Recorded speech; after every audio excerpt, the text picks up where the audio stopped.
Sure. 1 minute to rebut. Well, to answer your question, clearly you don't understand how it works up there, because when amendments are filed, Jeff, each representative files their amendments via computer to the clerk's office. So they all go into the clerk's office, and as they're received by the clerk's office in order, and it could be filed a millisecond later, they are then punched out by the clerk's office. They're given a number. And regarding any other, I guess, insinuation you want to make there, I won't go there. It's a little personally offensive, but I can tell you, if you want to talk to a town clerk about how important it was to me, Jeff, that I filed that amendment. I filed it on my own. And Jeff, it should not be surprising to you that, you know what, representatives sometimes have the same ideas, and they file the same amendments numerous times. Okay, so this is nothing personal. This is just what I 30-second understand. rebuttal. 30-second This is what I rebuttal. understand how business is done. So it seems that somehow, amazingly, if I were to show you this, word for word, every word in this amendment matches except for a ... versus a dash. So you're saying that computers were sent and just exact language was matched to make that happen. Jeff, can you read the language? How technical is it, Jeff? 30 seconds to rebut. For 1599-0030 for reserve for election costs, including but not limited to special election costs for municipalities, provided that any unexpended funds from this line item shall be made available in fiscal year 2011. Then, again, like I said, it's just a difference of a ... to a 7.2 million to a dash 7.2 million.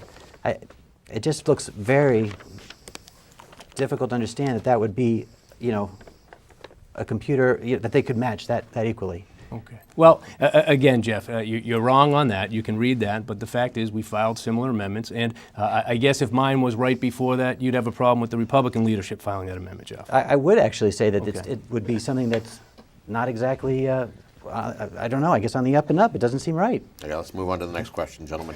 If I can have a rebuttal to, I think, Jeff's answers to what John had also stated. If I could, Mr. Taj. 30 seconds, but you'll get 30 as well. Thank you very much. I believe, just quickly, I mean, Jeff was talking about, well, first his support of question 3, which, you know, again, I think we've talked about, and we might get into again how that would decimate local economies, but specifically how Jeff was indicating that local aid is called discretionary and it shouldn't be discretionary. Well, first and foremost, the number one local aid funding source is Chapter 70. And the majority part of Chapter 70, up to 98% of it, is non-discretionary. So let's be very clear about that. By statute, that is non-discretionary. So I just want to be clear on that. You get 30 seconds if you want everybody. Well, I wasn't talking about Chapter 70. I understand that, and that was, however, cut obviously 1.5% this last year. I know there was some restoration, but not fully funded. Okay. But that's not the point. The other point you made about restoring the overlay, I find that to be it's humorous as well. I mean, this was an end run on our our Prop 2.5 that we have set up to protect towns, and you seem to be happy that you know, at least your party wasn't able to pull that off. It just, you know. Wait, Kevin, if I can right there. Kevin, I stopped that from happening. So for you to find it comical that I stopped my party, I stopped that from happening. So you applaud that it got stopped, correct? Yeah, it should never have been filed to begin with. Well, but who stopped it, and you applaud the fact that I stopped that? I don't applaud the fact. What I applaud Okay, is. guys, let's stay on course here, okay? Next question goes to Mr. McCarthy. I will ask the next question, and that is Abington, East Bridgewater, and Whitman make up the 7th Plymouth District. What do you feel are the needs and issues of this district going into the next legislative term, and do the needs differ in each community? And this is a question that both gentlemen will get 2 minutes each to answer. Yes. Mr. McCarthy, you go first. Sure. Well, first and foremost, local aid is the number one key for the district, and clearly that is tied to how this state advances out of the economic recession that we're in. I mean, local aid comprises the second largest portion of the state budget, and it is pretty much has been the most protected portion of the budget. Yes, there has been some cuts, and those are difficult, and I voted to fully fund local aid this year so that there wouldn't be a cut. Unfortunately, that amendment did not pass. We have a responsibility to present a balanced budget. So local aid is the number one key, followed by obviously jobs. I mean, there's unemployment in the districts, and for each of the towns, we've got to get people back to work. Looking at the towns, I know in Abington, they're struggling with their local aid numbers. They're struggling with education. East Bridgewater, I think a number one issue is the building of a new high school. And thirdly, I think in Whitman-Hanson, again, it's the budget, but really dealing with the regional school issues in terms of transportation, and across all towns, the special education costs and how the state reimburses it has to be ramped up. All right. You have 2 minutes.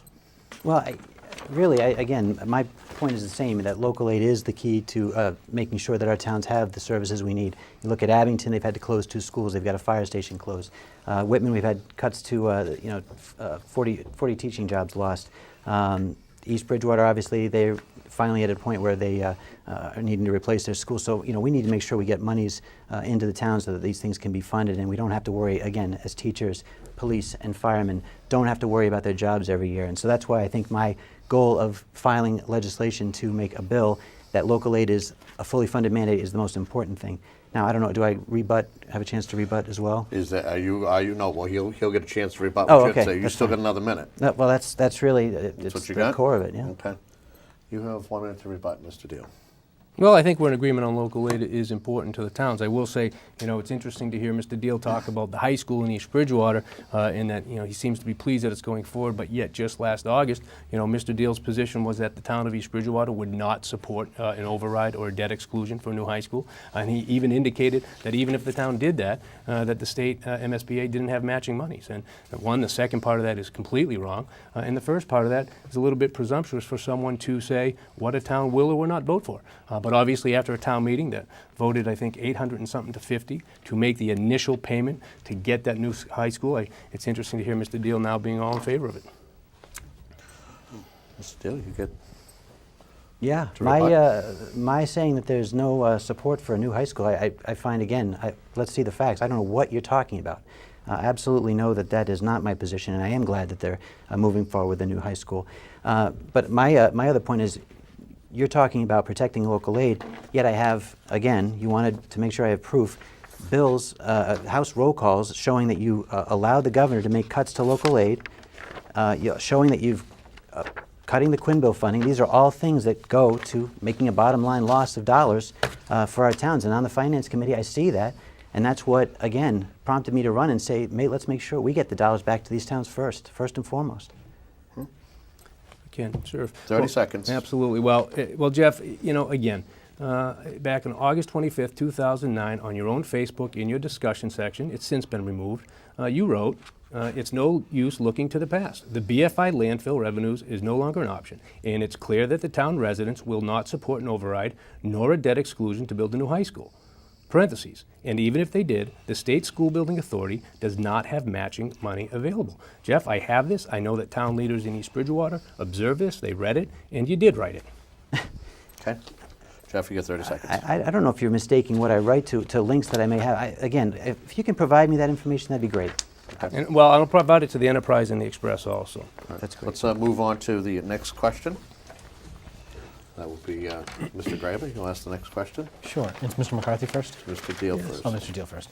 I'm going to ask this question slightly different. Make sure, for both if you gentlemen candidates. could, make sure you tailor it to both gentlemen being able to answer them, please. Sure.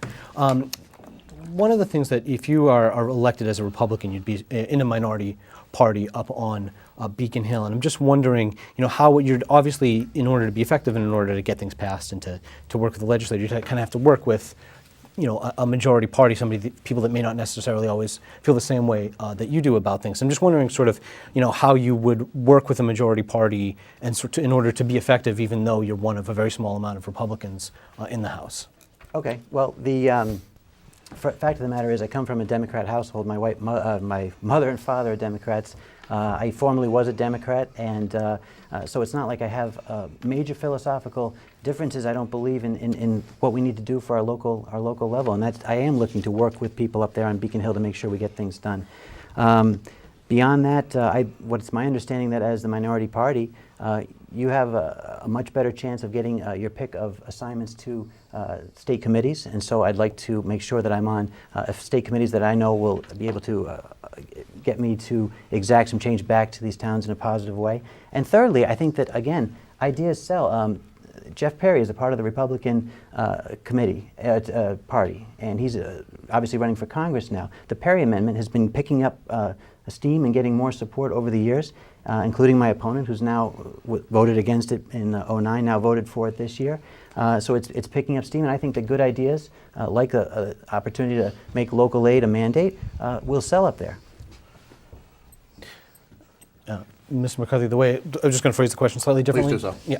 What I would like to ask you is, the South Shore is traditionally a little bit more, sort of leans a little bit more red, if you will, than a lot of the rest of Massachusetts. I can't remember about Abington and East Bridgewater, but I was fairly certain that most of the communities we cover voted for Kerry Healy in the last governor's election, even though Deval Patrick won so overwhelmingly in the state.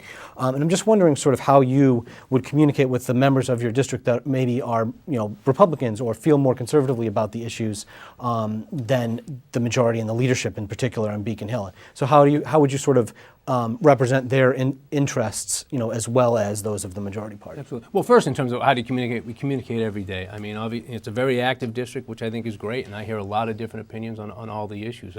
The one thing that I do is I let people know my position on the issues. I try to back it up with the proper reasoning, and I let people know that. And that's how we do it. In terms of leadership, I try to express what are the interests of the district, what are the importances of the district. I mean, really what it comes down to most of the time is really fighting for, the funding for your district. Regional schools are very important, for at least Whitman. We formed a regional school caucus, so we fight for that. I mean, ultimately at the day, it's about doing your best to what you think is best. And obviously the district decides whether or not they think you're doing a good job with it. But you just try to do your best on what's best for the district and what's best for the Commonwealth. I mean, at the end of the day, generally I tend to vote with the party because I agree with a lot that's being done. We've generally worked out the amendments, what we need to get done before, like the amendments I've talked about. But I guess I'd point to one of the biggest votes in the last session. I voted against leadership, and it was a big vote for this district, was against the Senate appointment, the succession process. I was one of a very few Democrats who voted against that because I just didn't think it was the right process that was being done. And I guess I'll wait for rebuttal time. Is that what you want to do? Because you still got a minute left. I'll wait for rebuttal. Very good. 1 minute to rebut. I'm not sure what there is to rebut. I mean, again, I know that my opponent, his voting record proves that he's votes 99% of the time with House leadership. So I guess if they decide that they're going to work with the Republicans, that's great. But I don't really know how much We can move on to the next question. Yeah. No, I have some rebuttal. Okay, very good. You Well, have 1 minute. yeah, absolutely, and Jeff's made reference to it. My vote on the, I guess he calls it the Perry Amendment, but it's an amendment regarding immigration in Massachusetts. And the one thing you have to do as a representative, you have a responsibility not just to vote the same way every time. Every time a vote comes up, you have to look at it in the circumstances that it arises. I mean, clearly, people vote different during a recession about economic issues than they would when times are good. Regarding the immigration issue, I think everybody agrees it has to be a federally solved issue. And when this vote first came up, the federal government, if you recall, seemed to be getting some momentum to get something done. And at that time, I didn't think it was appropriate for Massachusetts to be doing something. Clearly, that momentum is filled at the federal level. I mean, when you remember McCain and Kennedy seemed they were getting something done, and that is filled. So I thought it was appropriate that Massachusetts take some action on it. I do find it ironic, though, that my opponent points to me switching a vote as a result of this election when it appears that my opponent switched parties to run. He mentions that he was a Democrat formerly, and that was back in 08, of the spring of 08. He voted as a Democrat in the Clinton-Obama primary. So who really switched for this election? You have 30 seconds, Mr. Diehl. That's great. I have a passport and use it to travel, but I don't travel that much. So the last time I think I used it was back in college. I'm going to be using it again to go on a vacation because I haven't taken a vacation in the past 2 years. And when you dust that thing off, you realize maybe you have to renew it. Same thing with my party affiliation. Maybe with a change in 08, it was the fact of the matter is I've been seeing for a long time that I don't have the same feelings as far as the Democratic Party in this state, as far as how liberal it's gone, and the spending, the out-of-control spending, and the decisions made on Beacon Hill that have put us in such a disaster for these last 4 years that you've been in office. You have 40 seconds. No rebuttal to that. No rebuttal. Okay, Mr. Zaremba, you will give the next question to Mr. McCarthy. Well, make sure it's a question both of them can answer, Yes, but this McCarthy. question does apply to both. Yes. Let's explore the issue of illegal immigration a bit more. What should the state do in terms of specific ideas and policy in regard to illegal immigration? Sure. Well, first and foremost, I got to stress, it really has to be a federal issue. I mean, at the end of the day, if we have states across this country with hodgepodge of different immigration policies, it's a mess. So that has to be done. But in terms of the state level, not only first off, what should we do? Let's look at what can we do. In the recent budget, we had 6 outside sections of the budget that codified and indicated that to certain agencies in Massachusetts that they had to verify that you were a legal resident, such as the DTA, Department of Transitional Assistance. We, in an outside section of the budget, required that they check and verify that someone is a legal resident before receiving any benefit.